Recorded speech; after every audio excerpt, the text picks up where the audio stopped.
নাচতে হবে, কুটিলাকে আগে দিতে হবে আর রাধারানী সবার পিছে যাবে। একটা করে থালা হাতে নাও, মাথায় নাও,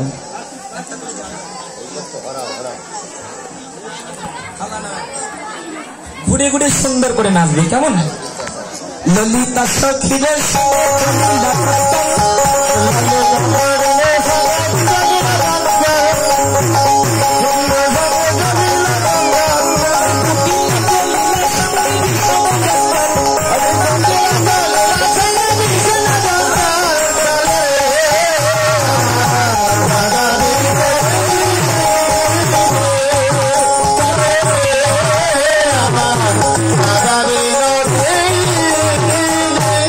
বনে প্রবেশিয়া ধনে কুটিলারে কই, বনে প্রবেশিয়া ধনে কুটিলারে কই, বনে প্রবেশিয়া ধনে কুটিলারে কই, বনে বনদেবের হয়েছে আশ্রয়, বনে বনদেবের হয়েছে আশ্রয়।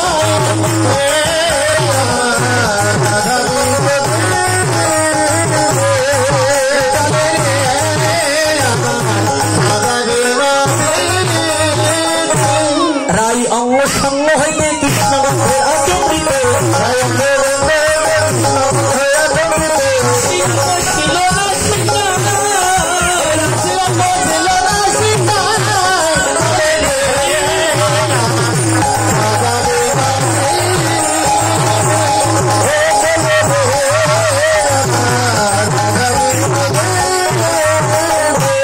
কাল কুটিলা পালিয়ে গেল, কুটিলা পালিয়ে গেল, কুটিলা পালিয়ে গেল, কুটিলা পালিয়ে গেল,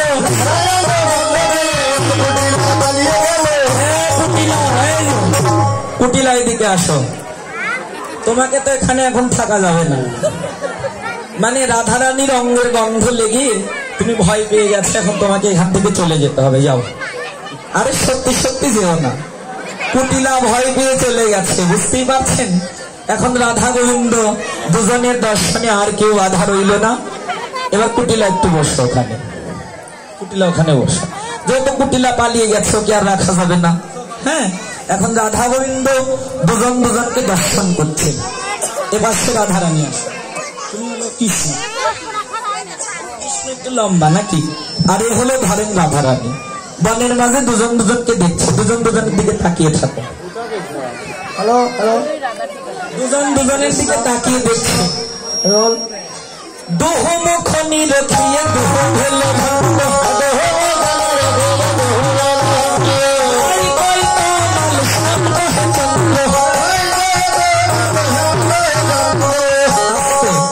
আমি আবার এমনই কীর্তনিয়া যে কোনো ভাবে কীর্তন করতে পারি। অমল ব্যানার্জির মতো করছি তো, সবাই অপরাধ হলে ক্ষমা করবেন। দুজন দুজনকে দেখতে দেখতে রাধারানী গোবিন্দকে মনে করেছে তমাল গাছ, আর গোবিন্দ রাধারানীকে মনে করেছে